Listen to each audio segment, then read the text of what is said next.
No, I don't run Galacos. Only evil people run Galacos. Pirates have families too. I'll run oozes. I'd rather destroy a weapon. I'm not going to destroy a pirate and leave that pirate's family heartbroken that he was mauled viciously by a crawler. Pirates spend all their time at sea and away from the families. Hard life for pirates. Last thing you need is a crab to eat them. Exactly, Dark. That's exactly it. They're out there trying to make a living for their families, and some evil person just wants to send pirate-eating crabs at them and destroy them for no reason. They're hard-working people. So, wise words from Trips once again. We were discussing pirates and how pirates have families and how pirates deserve a little bit more respect in the Hearthstone universe, and sending crabs after pirates and letting those crabs eat the pirates is a travesty of justice and shouldn't be allowed to happen. So, what am I playing today? I'm playing Odd Paladin on the Wild Mode ladder with pirates. And I guess I was just looking for a deck that was relatively straightforward to play. I've been playing a whole range of different decks over the last few months. Everything from Warlocks to Odd Warrior to Secrets Hunters and different variations of Secrets Hunter. And as much fun as I've been having, I wanted something a tad more straightforward. Let's hear from Trips again about Odd Paladin. Odd Paladin's really good. I mean, it counters Kingsbane. It counters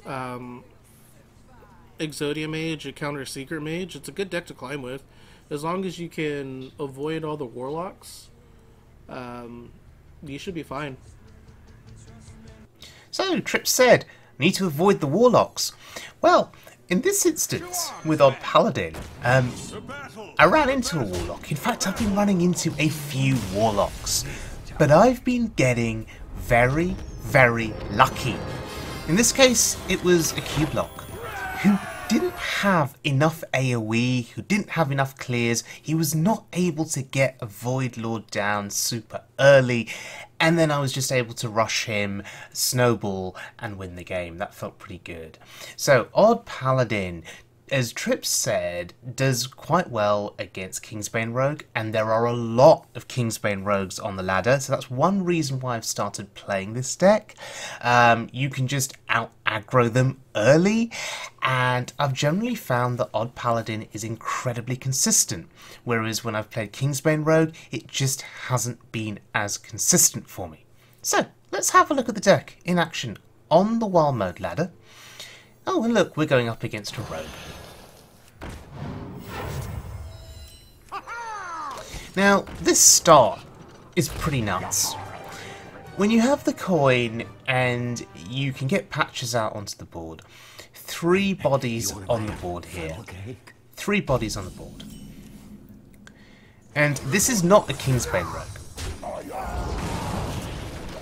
because he's playing a weird Death Rattle minion. Always nice when you're facing an opponent that's playing something different.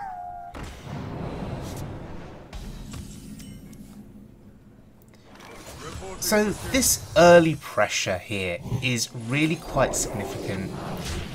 I do continue to trade, keep his side of the board clear, meanwhile developing lots of dudes. And the aim, of course, is to play Quartermaster and then go face with the buffed up dudes. Odd Paladin has lost level up due to the recent nerfs. Level up, yeah, useful card, great card, help push aggression. But I've been finding that it's not really all that crucial when double Quartermaster and enough early pressure from dudes hitting the face is still just enough to win the game.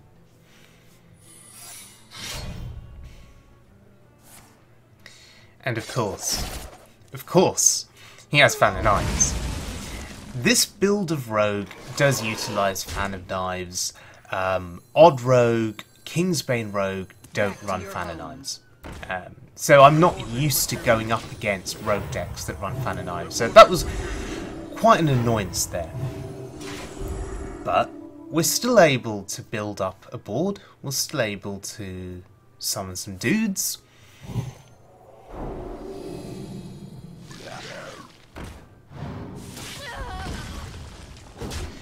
And with Quartermaster in hand, I think to myself, do I play the Quartermaster now?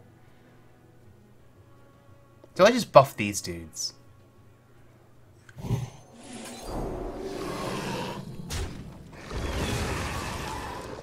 I don't think so. I want to get as much value on these dudes as I can. Could have played my 1-drop there, decided not to. Want to keep some room on the board.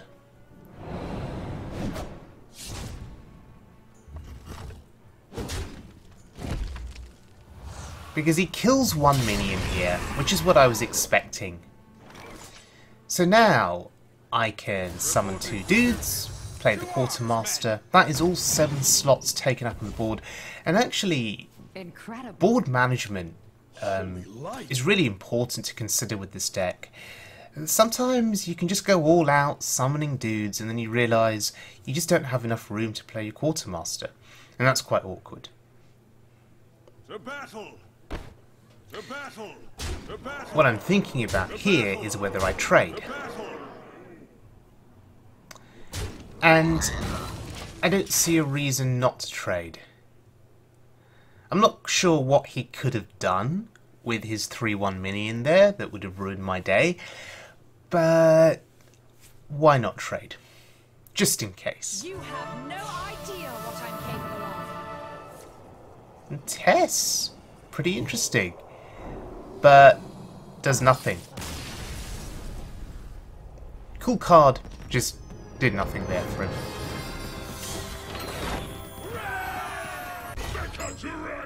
Okay, let's have a look at another game against a Warlock. Now there's patches in the opening hand.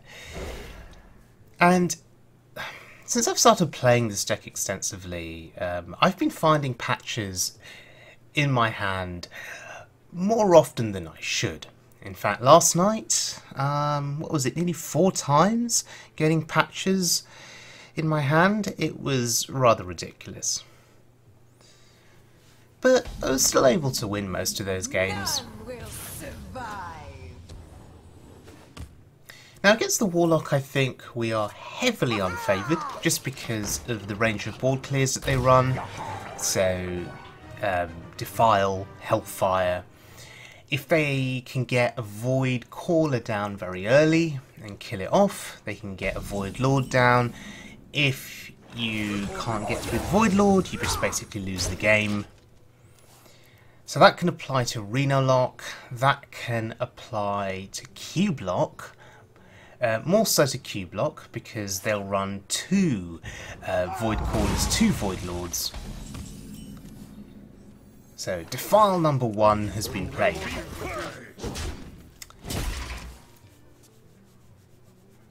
Been seeing a lot of Cube Locks recently, a lot of Cube Locks.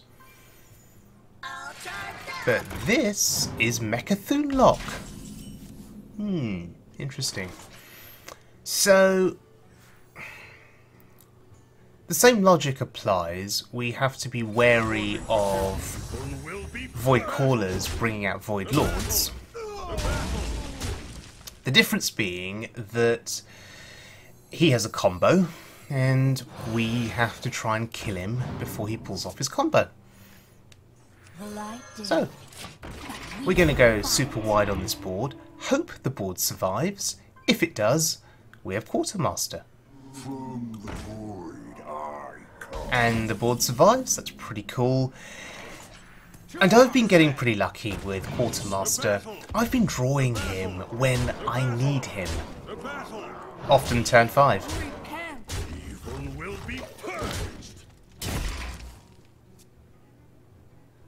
In the past, you had a choice between Level Up and Quartermaster. Now we're just stuck with the Quartermasters. Level Up got nerfed. So here, well, second defile, okay. He needs to try and kill off his Void Caller and get down a Void Lord. That's what he needs to do here. That's his only way of surviving, I assume. Unity. Ooh, Unity. Precision and perfection. There's Ziliax. A little bit of healing. And there it is. There's the Void Lord. As the Warlock, that's how you win the game. Get the Void Lord down super early. So, we've drawn the second Quartermaster. The question is, do I want to play it here? Do I want to buff up these dudes even more? What would Uther do? If I buff them again, then does that make my trades better into that Void Lord? See, here I've got to throw in 3 dudes. I think that's still the play. I don't think we use the Quartermaster here. Or do we? Is the benefit justified?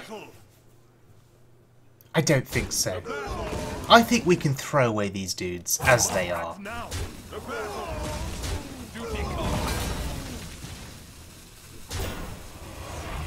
So, 3 taunts on board now. Back to your homes. And we'll just play back to your homes. Reporting for duty. Decided to swing with the weapon because I'm equipping another weapon. Should I have attacked with my 1/1 minion there as well? What does that play around? We've seen 2 defiles.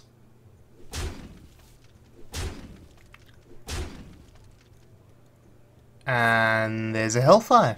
Okay.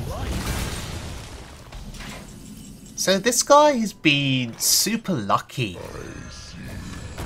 Super lucky with his AoEs and his draws. But regardless of that, he's still pretty much dead.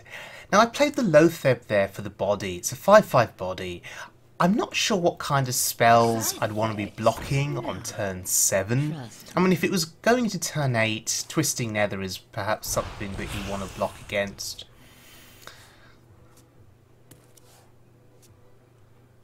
But, yeah, this game is over. We were able to get our aggression in. We were able to actually break through a Void Lord as well, which is pretty impressive.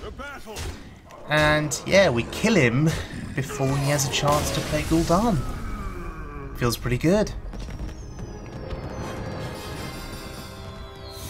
And back to rank 2. Alright, one final game. And you saw patches in that opening hand. Again. So, this hand here, not especially great. Leroy's not what you want to see right now, and Corridor Creeper, I guess it's okay, assuming that the dudes you summon are just going to die, and then the Creeper gets cheaper. But another Warlock. Another Warlock.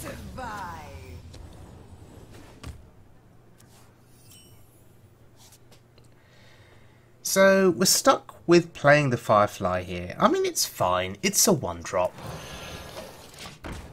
And getting some kind of a 1-drop down is important. It's just that this 1-drop doesn't summon patches. Trust me. And this 1-drop can't kill a 2/2.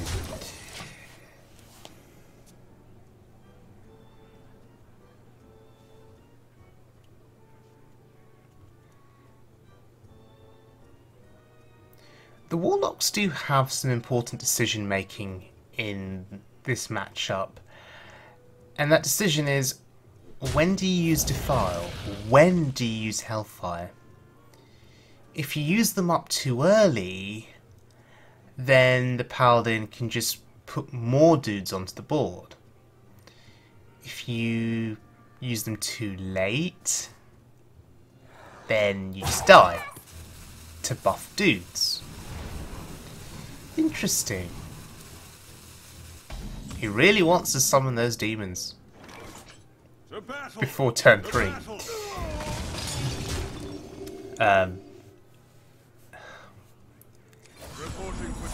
3 dudes chilling out on the board, waiting for their quartermaster to arrive.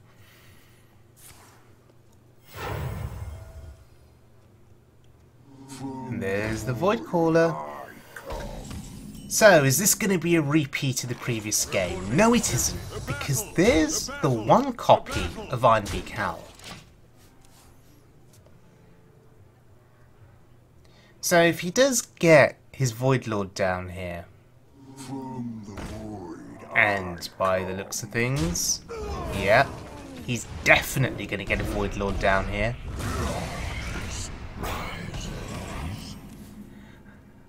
I suppose this has to be an owl play, right?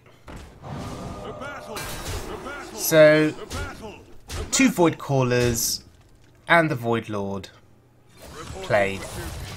Surely it's very unlikely that there is a second Void Lord in his hand, with only 4 cards in hand.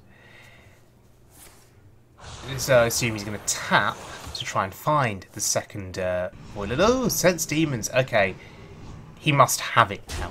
Surely he must have it. So we have to be ready for that. Oh, there he is. There's Patches. Oh dear.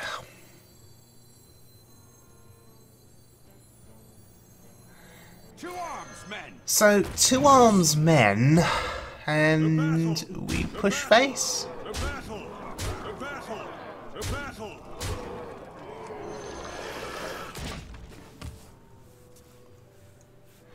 Corridor Creeper played for good measure there.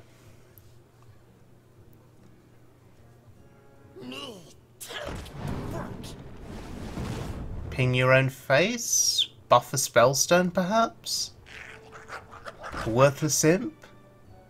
Worthless Imp number 2? There it is. There's the second Void Lord. So, we have to break through this Void Lord, and then we have to kill him before turn 10, because on turn 10 he'll get Gul'dan, and then we just lose. Wow, he tapped. That's really interesting. Seems a bit risky to tap, especially when I can play the Quartermaster. Now, I wonder if this was a misplay on my part. Should I have traded in a 3/3 dude Duty calls. and then hero powered and played the Quartermaster? Would that have worked better? To battle. To battle. Reporting for duty.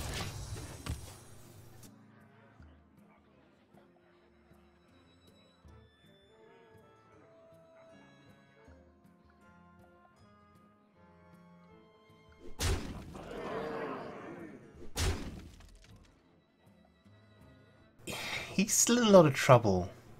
And he's going face for some reason. Oh, Godfrey. Well, you know what they say about Godfrey? You play Godfrey, you clear the entire board, and that's exactly what he's done. Unfortunately, Godfrey is not a taunt. So Leroy just ends the game. Time's up indeed. And, yeah, pretty sweet win against another Warlock. So, Odd Paladin. This deck has been doing some serious work for me against Kingsbane Rogue, against other aggressive decks. It's fared pretty well against Mech Hunter, unless they're able to get a stupid start with Galvanizer, double Mech Warper into a load of other mechs. But against other aggressive decks, this has performed well. Warlock is unfavoured, but as you've seen in this video, I've been having some good luck against Warlocks. Here's where it all goes wrong for me with this deck. I will move through rank 3, I will move through rank 2, I will get to the end of rank 2, I'll be one game away from hitting rank 1, and then I'll go on a losing streak all the way back to rank 3. At rank 3, I'll start playing some Odd Warrior, I'll start playing some Reno Lock, I'll start playing some Kingsbane Rogue, I'll get bored or fed up with long games, and then I'll play Odd Paladin again, and I'll move through rank 3, get through to rank 2 and 4 stars, and then start losing. It's as if this season in February, it's as if Blizzard does not want me to hit rank 1. Rank 1 is my target, just simply because I start the next season at rank 5, so that's just very convenient, right? So yes, rank 1 is my target, but we're just over halfway through the season, so hopefully I can still get it. Now, if you're looking for a deck that's relatively easy to play, if you're looking for a deck that has quick games, and that's really, really important, by the way, quick games, because with decks like Odd Warrior, with decks like Reno Lock, those games take forever. I enjoy playing those decks, and I am more of a control/mid-range player, and playing a super aggressive deck like this is different for me, and sometimes I lack the aggressive mindset, but I value the quick games, because when you're short of time, quick games make all the difference.